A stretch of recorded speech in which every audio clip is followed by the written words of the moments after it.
There's actually still quite a bit of Farrell hemp all over Illinois. One of our members invited us out to come check out his hemp harvest. He said, "Hey, by the way, I've got this big old patch of Illinois green over there if you want to check it out." And of course we did. And it was amazing. Some of it was close to 20 feet tall. That's Rachel Berry, founder of the Illinois Hemp Growers Association. This is the Lancaster Farming Industrial Hemp Podcast. My name is Eric Herlock, and today I'll talk to Rachel Berry about all kinds of things, including the Farrell hemp that grows in Illinois and other parts of the Midwest. We'll also hear about her hemp operation and why she was compelled to start the Illinois Hemp Growers Association and what that group does to help farmers in the state. But first, a quick sponsor break. Healthy hemp needs healthy soil. You can build life into your soil with King's Agri-Seeds' diverse and balanced cover crop cocktails that feature various rooting structures to fix nitrogen, alleviate compaction, increase biodiversity, suppress weeds, and more. Set your 2021 crop up for success by planting cover crops this fall. Call King's Agri-Seeds at 717-687-6224 or go to kingsagriseeds.com.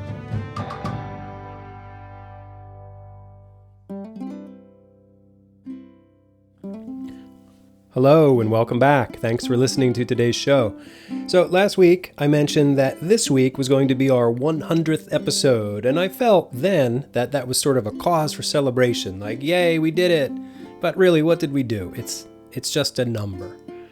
I had invited listeners to call in and leave me a message if they wanted to, and I heard from Mike at Untitled Hemp, so shout out to Mike, thank you. The rest of you I know are super busy, there's a lot going on. But as my family likes to tell me, it's not all about me. It's all about hemp.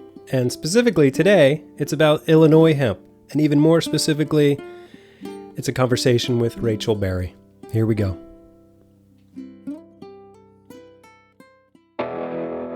Rachel Berry, welcome to the Lancaster Farming Industrial Hemp Podcast.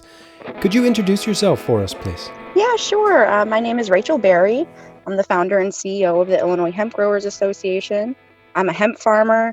I'm a first-generation farmer, and I'm a community advocate for hemp. Awesome. Well, welcome to the show. So how did you first get started in hemp? Well, as I mentioned, I'm a first-generation farmer. I really was putting a lot of thought and research into what I wanted to do as a farmer. I kind of fell into farming. It was not something that I planned to be a farmer. It just kind of happened. If I wanted to continue doing that, I wanted to find a crop that I could feel good about growing and, selling, contributing to the community. And in my research, I kind of fell upon hemp, and that was a big rabbit hole for me. All the possibilities of soil, water, air remediation, the nutrient-dense food, all the cool stuff that you can build and make out of hemp. That's really what just drew me and helped me fall in love with the plan and what we can do with it. Right. Yeah, a previous guest called hemp the gateway crop. Sort of gets people into farming. So sort of what part of Illinois are you in? And then can you sort of describe your hemp farm? Sure, yeah. I'm in central Illinois. I'm about 2 hours west of Chicago. We're on about 13 acres. It's a 120-year-old homestead. We have a lot of biodiversity here. We do a lot of practice in permaculture and regenerative ag. Mm-hmm. So we like to pay attention to biodiversity. We make medicine out of medicinal plants. So paying attention to what's growing around us and integrating those natural elements on the farm with our hemp and with our produce. That's a big part of how we do things, and we have our kids a big part of that as well. This is a family operation. So hemp is just a part of the whole operation. Yeah, right now, this is we're just learning to grow hemp. It's only Illinois' second year growing hemp. We did experiment a bit with CBD last year, and this is our first year we tried growing a dual purpose for fiber or grain, which came out better for grain, actually. Oh, okay. All right. Have you started harvesting that yet, or is that still Yeah, it's still in the ripening phase. We've been able to go out and harvest a little bit just to like munch on here and there. And this year, our we only did about a quarter acre, so we're going to use what we harvest this year mostly for ourselves. I'm a baker and a food enthusiast, so I want to use some of this hemp seed that I grew myself to feed my family and show folks that you can grow this crop and eat it. And then we have chickens and ducks that have been crazy about this seed all season, and they've been so kind to help us fertilize our fields. So we want to give back a little bit and share some of that seed with them too. Right. Well, what was your first year of growing hemp like? How much did you grow? What sort of challenges did you run into? All of them, we ran into all of the challenges. Yeah, there was timing, and then there was weather, and then there was even getting the hemp bill passed in time to start planting. And we had all of the challenges last year with CBD, and that was a big part of why we switched this year to trying our hand at grain and fiber, which is really where our passion lies. Mm-hmm. And it's been an amazing journey. I imagine the Department of Agriculture in Illinois is sort of pro hemp. How is it working with the Department of Ag out there? Yeah, the Department of Ag is pretty hemp friendly. They're enthusiastic about seeing hemp, in Illinois and be utilized by our growers and processors and onward. Things are a little slower than we would like to see. We'd like to see better record keeping. We'd like to see those fees that they're collecting for licenses be utilized a little better. And we'd like to see a little more enthusiasm for the varieties other than CBD. But yeah, they are working together with the organizations and institutions around to bring hemp, into the main space. Right. What is like the testing protocol out there? I know in Pennsylvania here, there's like contracted agents that go out to a farm and take the sample and then take it to a testing lab, and those results go to the Department of Agriculture. It's all over the place, Eric. Um, the protocol is that 10% of growers are requested to send it in. Nobody comes out. Like there is work to be done. All right. And then how about the fee structure? Like what are they charging farmers for a permit or a license out there? Yeah, so we have two different types of licenses. You can choose a 1, 2, 3 year license for either being a cultivator or a processor. And those run, on a varying scale. I forget the actual numbers. I think it's 700 for 3 years, and then it scales down from there. Oh, okay. That's kind of convenient to get a license for several years. Here in Pennsylvania, it's like you have to renew every year and pay the fee It is every year. convenient. It's nice to have the 3 year option, and that was something that, as the bill was being gone over and rules being written, that was something that I personally really advocated for, is having a tiered system instead of just one choice. So you are the founder and CEO of the Illinois Hemp Growers Association. Can you tell me how that sort of came about? Yeah, sure. Okay, so I spent about 2 years before the hemp bill was passed in Illinois reading and traveling around to various events across the Midwest, really just trying to get a feel for the industry, do as much networking as I could. And that kind of spiraled into lobbying for getting Illinois' hemp bill passed. I was able to meet and work with some really amazing lobbyists who shared their experience with me.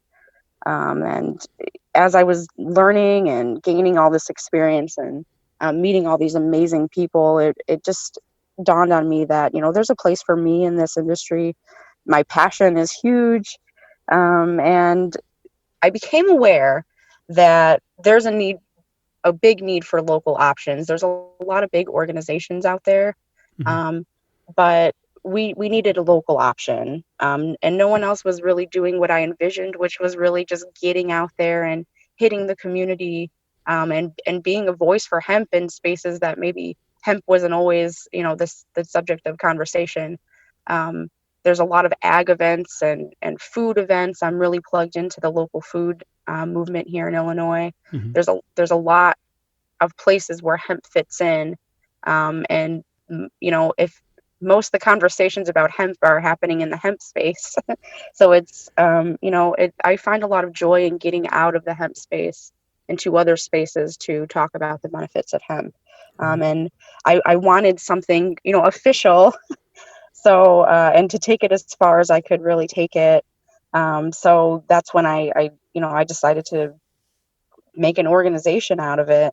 Cool. And I see that you're a B corporation. What does that mean, and why is that important? We are not a B Corp. We are a benefit corporation. There is a difference between the Oh, okay. two. Yeah, Okay. a Thanks for benefit clarifying that. corporation, sure. A benefit corporation is more like a C Corp, in that, you can have it's like a corporation, you take in profit. But with a benefit corporation, in addition to profit being part of our legally defined goals, it includes positive impact on society, workers, the community, the environment. And that's a big part of why we want to do what we want to do, is to have those, make those positive impacts. That's really our mission, is just to get out there in the community and spread the word about hemp, and help raise awareness and educate those who need to know about it. Right. Right. People before profits. That kind of That's thing. ex- that's Yeah. exactly Yes, that's exactly what we do. People before profits. When you're sort of reaching out to the larger non-hemp community, what is the reaction? Like, how do people take you and what you're doing? Yeah, okay. So there's kind of two sides to that. As a woman in a male-dominated industry, that can be a little tricky. Um, People, just because you're a woman may not take you as seriously, but also just believing that hemp can, be a major crop or economically viable in the future. Some people need a little convincing for that. And, the cannabis stigma doesn't really help either. Right. Yeah. So how do you talk to people about that? Like, how do you get around that stigma? Yeah, I would say that's the second part, is that once you really start to talk to people about this, and a big part of my traveling around and being in the community is bringing all of these amazing things made of hemp along with me, so that I can show people, they can smell it, they can taste it, they can touch it, they can see for themselves, that hemp is not just, it's not the stigmatized version of what we think cannabis is. It's a lot more. And once I have such an amazing time doing this, because the light bulb really goes off in people's heads. I think that for the most part, they really, when they can touch it, have that tactile connection, Mhm. they really get it. And it's been amazing. It keeps me, getting out there, going as much as I can. Right. Yeah. You bring up a really good point that like the hemp community needs to get out in the larger community because otherwise we're just, you know, all preaching to the choir here. Absolutely. Yeah, I totally agree with that. So in the state of Illinois, you said like a lot of farmers are growing for CBD, but there is maybe some movement towards grain and fiber. Um, I guess this organization, your Hemp Growers Association, sort of connects you with the community of farmers. Um, how sort of what's the lay of the land out there? How many farmers are growing hemp? Just what's it like? Sure. Yeah, I think in 2019, we came up with about 650 growers and 5,000 acres harvested. Mm, I think 93 or something like that percent of that was CBD. mm, And I expect that the numbers for CBD in 2020 are going to be very similar. But we have had a lot of interest in fiber and grain just through our association. And we even help source fiber seeds for some farmers in our membership. We source seeds for ourselves, and we took a bulk order amongst our members. And once that seed came in from across the sea, we distributed it. So you said you're growing for grain at your farm. What's the process like? Do you have to sort of like cure the seed or dry it? What do you do once you harvest the seed? Once you harvest the seed, what we're going to do is we're just going to hand process it. So once we get out there and we check that, the seed's looking ripe, a good amount of the seed heads are not fresh and green looking anymore, we're going to bring them in and probably give them a good shake over a sheet or over a tablecloth, something like that. Just very simple, hand done. If we need to trim stuff off, that's how we're going to do it. But yeah, this year we plan to just do it, really getting acquainted with the plant, using our senses, let our taste buds and our eyes, our hands tell us when the seed is ripe, because this is our first year doing this. We've only seen it done in pictures and videos before. Mm-hmm. So getting the chance to really experience it for ourselves this year, every little step of the way, make our notes, what works, what doesn't. And then next year we plan to scale up, and then we'd like to do, maybe buy an oil press, something like that, and just try, smaller scale, cottage scale solutions to what we want to do. Right. I was under the impression that once you harvest the seed, you have to sort of like dry it down to a certain percent humidity. Otherwise, it starts to like heat up itself. Have you looked into any of that? Yes, and that is definitely true. If you're gonna be storing stuff, Mm-hmm. I think I guess I'm being very specific to my farm. We our grain, we're gonna eat most of it pretty quickly. Okay. And we're waiting for it to be like dry and ready to eat, basically off the plant out there. Okay. When you're harvesting really large scale, it's hard to gauge that many plants. Right. So you do have to like kind of set and wait periods of time for larger scale and volume. Mm-hmm.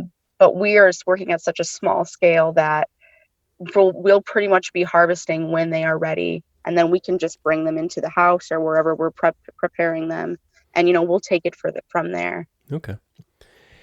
So you do some other sort of work in the hemp space. I was looking on your website for the Growers Association, and it talks about the tiny hemp houses building team. What is that? Yeah, so a couple years ago during my self-education of hemp, I took a trip down to Colorado, and I worked with John Patterson in tiny hemp houses, which is learning how to work with hempcrete, hemp lime building construction. And that was an amazing big team. I think there were like 25 of us, just learning the basics of how hemp lime construction works, and application process. Mm-hmm. And that was really fun. It was none of the fancier stuff like spraying and stuff like that, but it was a lot of teamwork and hands-on, and packing the walls. And that experience, it was amazing. I've never traveled for manual labor before, but I had a really good time despite the Colorado heat. And that, it just inspired me, like, just the amazing ability of hemp lime building and how it's been used for so long throughout history, Right. and what it can do in the future. I come from a community that can really benefit from clean homes. Yeah. There's a lot of degradation in the places that we live, and just having that experience and being able to not only like say this to my community, but show up with raw ingredients and explain to them how this works. Right. It's really fun. Have you done any hemp lime projects on your farm? Not yet, not yet. I've done several like little ones away from the farm. Mm-hmm. What I want to do, what is making me not build with it yet on my farm or experiment, is I wanted to grow the fiber myself.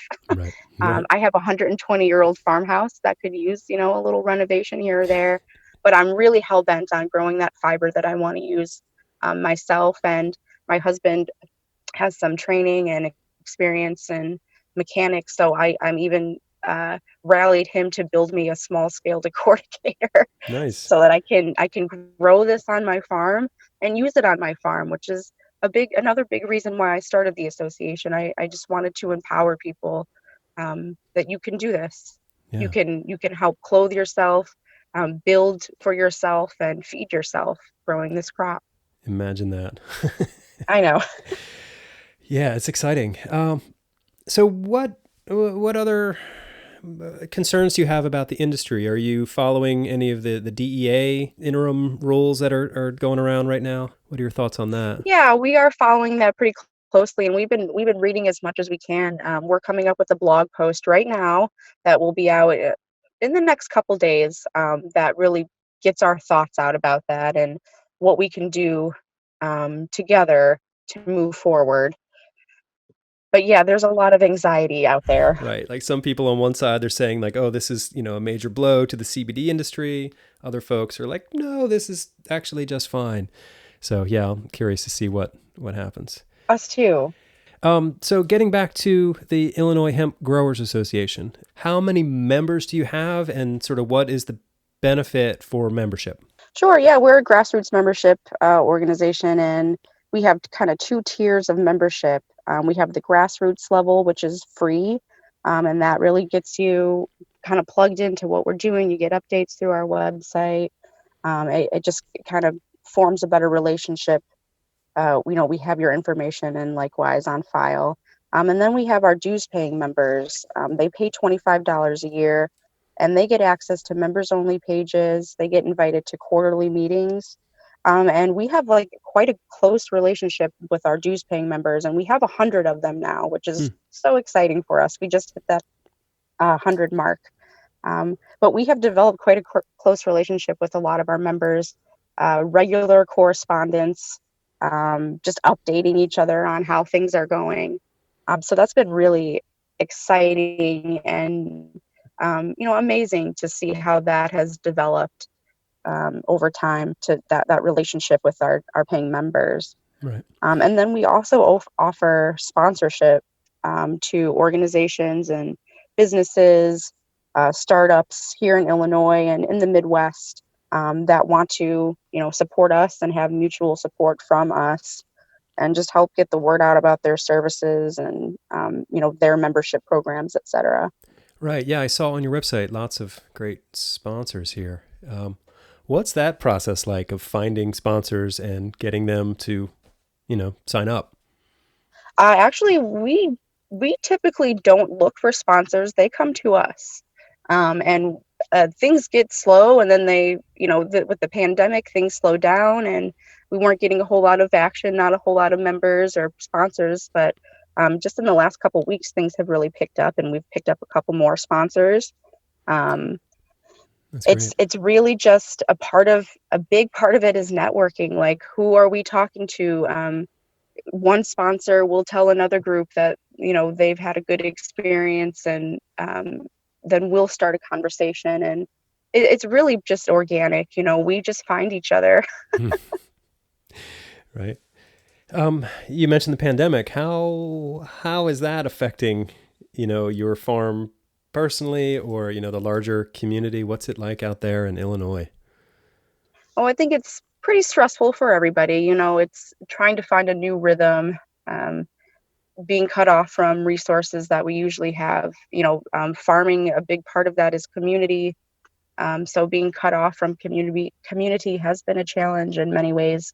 But there's also been some good points, some highlights. Being able to spend more time on the farm has really been a highlight of all of this.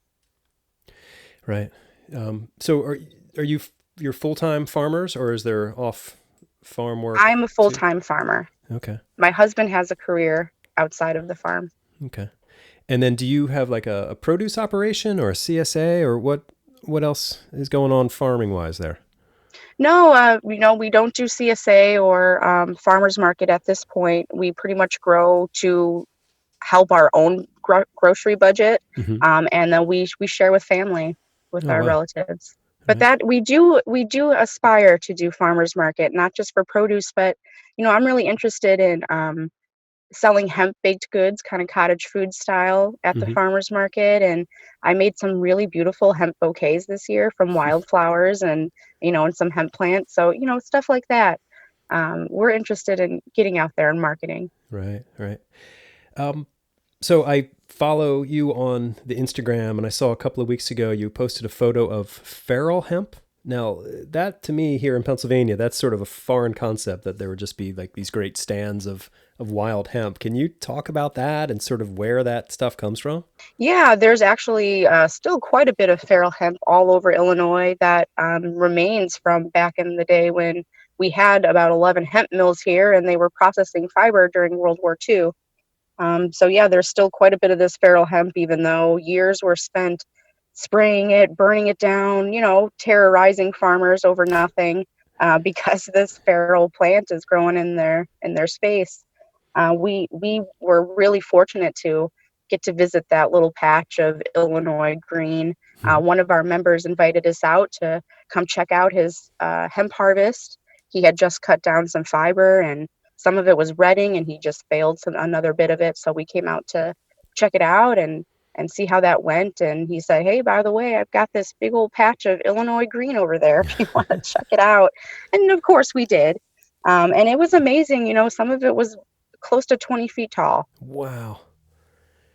And, what do people use it for anything? I mean, is it illegal to have on your property, or what's sort of the take on that? Well, to have hemp on your property, you're supposed to have a hemp processor or a hemp grower's license. So I guess that's kind of a gray area. Yeah, right. I mean, the police and the Department of Ag have been trying to get rid of this for decades, and it just grows anyway, which makes it, desirable. We have the Illinois Extension offices here through through the universities who are really interested in the Farrell hemp. We have a lot of researchers interested in these varieties that have survived all of that spraying and burning and Right. cutting back over the decades. And, like I said, we have these plants that are 20 feet tall. So I think there's some desirability just to understand the genetics of how this plant has survived. Right. Like from a breeding point of view, it would seem perfect to have, some of those genes in a variety that's specific to your area, something that has thrived for so long on its own. Absolutely. Absolutely. I imagine people have done tests on it. Do you know anything about like the cannabinoid levels in this Farrell hemp? I do not know any about this specific Farrell hemp, I think all of that research is still being done. Hmm. And there are a couple great researchers working on that. I know Philip Alberti, with the University of Illinois Extension, is kind of spearheading that research of if you're a farmer, and you're aware that hemp is out there and you're aware of us, please let us know that it's there, because they want to come take samples. Yeah. Okay. So the research is being done. Right. And that's not just in Illinois. I imagine there's Farrell hemp all over the Midwest. Sure, yeah, Wisconsin, Nebraska, Minnesota, you bet. Yeah. That's amazing. What are the bright spots that you see sort of in the hemp industry? Like where are we going? For me, it's all fiber and grain, getting nutrient dense food to communities that need it, and getting affordable options, getting the hemp building industry far enough along that it's not just a niche pretty thing for rich people. Mm-hmm. It's something that we can all benefit from, especially in communities that really need access to clean housing. Right. So that's where I see the future moving. That's where my passion is. That's where I want to see things move. I love CBD, don't get me wrong, but I just, we need this, and future generations need it too. Amen to that. Yeah, I feel the same way. CBD is fantastic, but it's not the end all be all of hemp. There's so much more. Mm-hmm, We could be doing so much. Yeah, and doing the work to, create standards, help create standards in the industry for, all of the things that need standards, so that this can be, adopted in at a large scale, Yeah. which is going to be fiber and grain. Yep. So that's what I want to see. Yeah, me too. So is there anything else you want to mention? The only other thing I could plug is that we're having a membership meeting coming up in September via Zoom. It's on the 24th. We have lots of rooms, so if you want to be involved and you're not a member yet, you can head to our website, and we'll get you on the list. Okay. Do you have to be a grower in Illinois to join the meeting? You do not. You do not have to be a grower in Illinois. So far, I think just about everybody is. But if you are a grower in another state that is curious and wants to join the conversation, please become a member, and we'd be happy to have you. Okay. In some states, there's like a push to outlaw the smokable flower industry. Like I think Texas is trying to do that. Is there any, and maybe Indiana, which is sort of closer to home for you, is there any pushback against the smokable flower market out there? I wouldn't say there's a pushback. There's definitely a market for the smokable flower. But we did have I'm trying to see if I have it in my notes what it's actually called. Give me one sec. Okay, yeah, okay. Yeah, I didn't write down what the policy is called, but we have a policy that allows for hemp biomass and extracts to be sold to medicinal and adult use cultivation centers here in Illinois for infused products. And the fact that it's only for the biomass and the extracts and not the smokable flower, that's not great. That was supposed to be a push to help hemp growers and producers have a market for their product, Right. but that exclusion of the smokable flower, not super favorable. Right.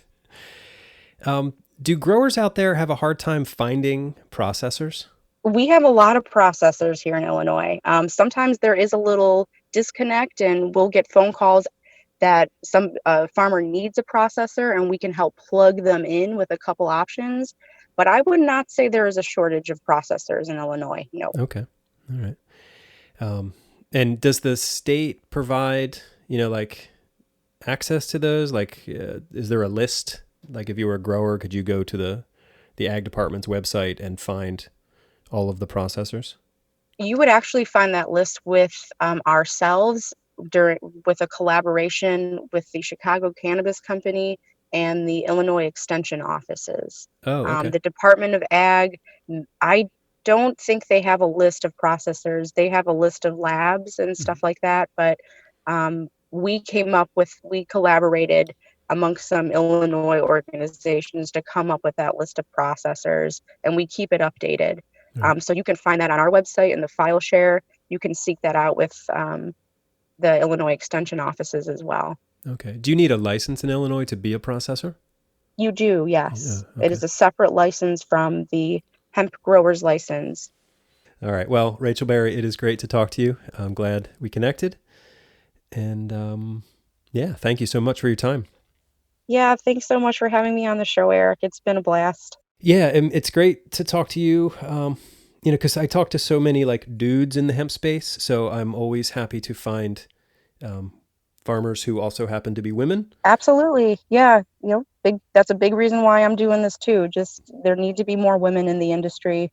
Absolutely. And it's not easy, but you know what? I'm going for it. Yeah. I imagine you just bump up against so many, it's just like stupid things, in like like I tried to express articulately earlier, like the stigma is a big thing. Just big old white dude farmers who are like, okay, lady, I'm 5 foot tall. So they're like, oh, this 5 foot tall woman is going to try to tell me something that I don't know. Like, yeah, right. It's not going to happen.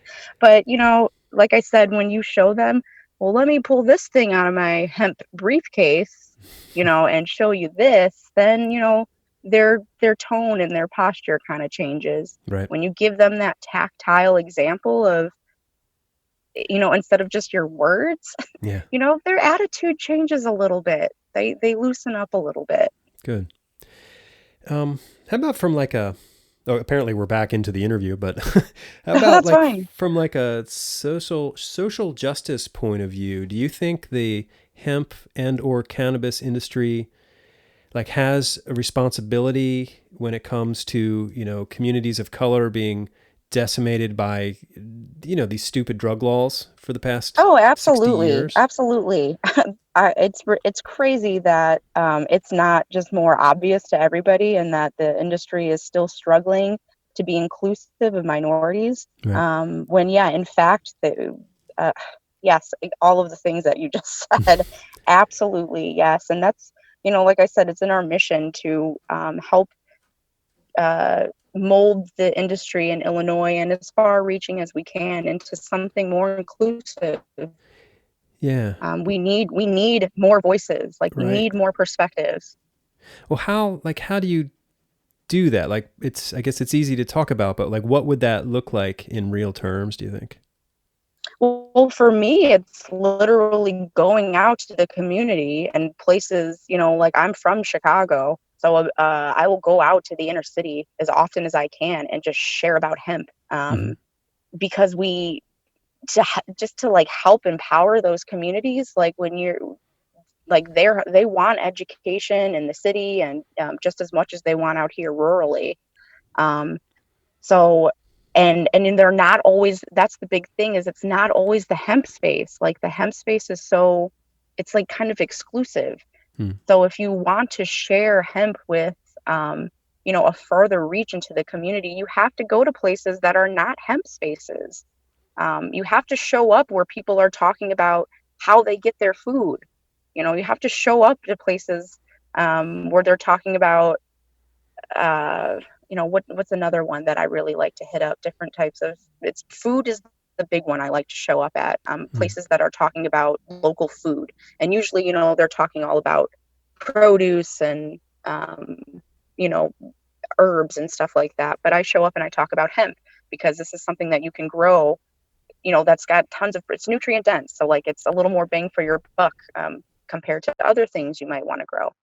And then, yeah, the other space I get into is building space or the fashion space. Like I try to, get my foot in the door in those little spaces, in environmental discussions. That is another big one, the food and the environment. Yeah. There's so much talk about how we can help the environment and help curb some of these ag practices that are detrimental to the environment and these precious ecosystems that exist everywhere. Interjecting hemp into that, like, hey, by the way, we have hemp as an ally. Right. It doesn't have to be all I don't know, all the other ways of conservation. We have hemp as an ally. Let's not forget. Right. And it's so good at, sequestering carbon. And, it's the guy I interviewed a couple of years ago now, Bruce Michael Dietzen, who made the sports car out of hemp. Do you remember that episode? I do. Yep. He is so inspiring, and he's got, just great ideas. If we could even I think his percentage was 16%. If we could convert 16% of the things that we manufacture, in this world now out of plastic, if we could make those out of hemp, it would move the needle so much in mitigating the climate change. And I think more people need to hear this. And yeah. Yep, I completely agree. Yeah. And the more we work together and have these conversations, and encourage each other to get out there, especially during the pandemic, it's been difficult. But the more we keep at it, and the better it's going to be in the long run. Right. We just got to collaborate and keep up the good work, essentially.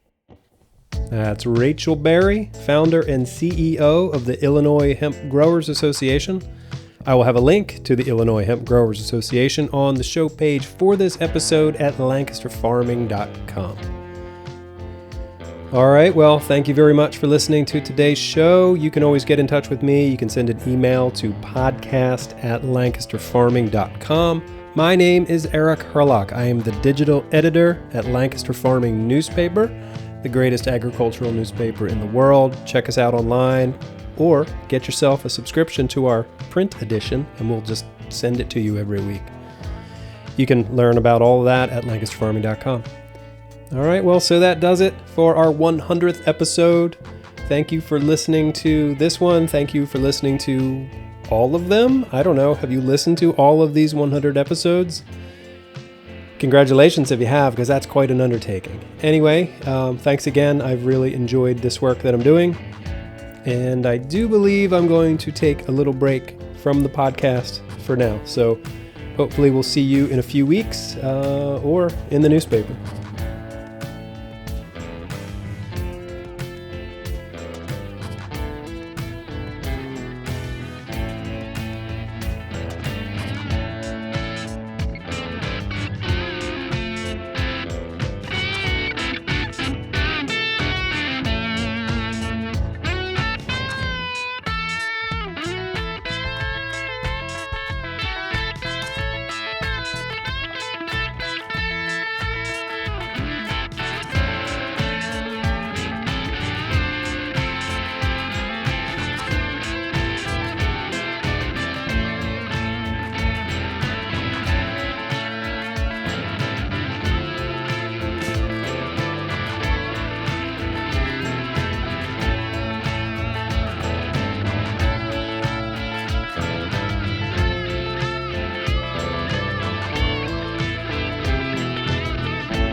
Industrial Hemp.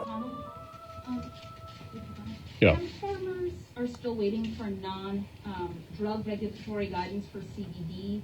What can be done to get the FDA to act before hemp farmers like the ones in your state of Kentucky abandon the crop?